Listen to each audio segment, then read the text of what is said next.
Dans l'histoire de la France, c'est la première fois que des enfants ont été tués dans une école. Ce n'est jamais arrivé, c'est arrivé dans d'autres pays pour généralement des raisons de folie, ce qui n'était pas le cas à Toulouse. C'est pas une folie meurtrière, c'est pas quelqu'un qui est psychotique, c'est quelqu'un qui savait ce qu'il faisait. Ce qui a aussi été un élément extrêmement fort, c'est que le tueur était né ici, il avait grandi ici, il avait été à l'école ici, mais il était probablement partagé, travaillé par des forces centrifuges. Son cerveau avait été probablement assez largement lavé.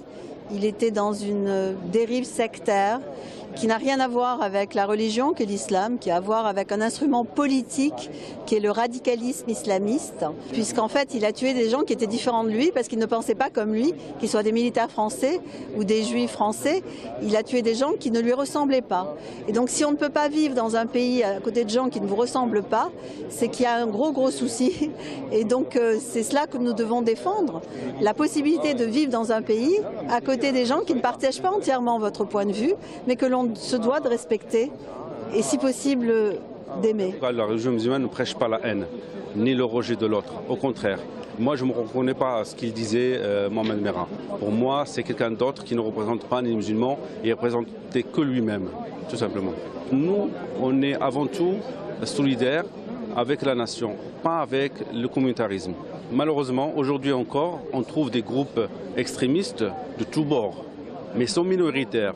C'est à nous, citoyens, de prendre le pas et d'avancer et de prendre la parole pour dire que aussi on est majoritaire pour une nation solidaire, pour des citoyens qui se reconnaissent dans la République. Alors aujourd'hui, cette commémoration doit avoir une leçon pédagogique. Dans le judaïsme, il n'y a pas de haine, il n'y a pas de vengeance.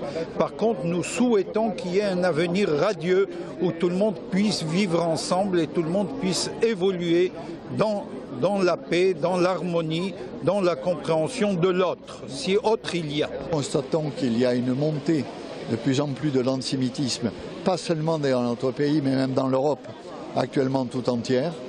Ce n'est pas du tout dramatisé, mais c'est une vérité constante.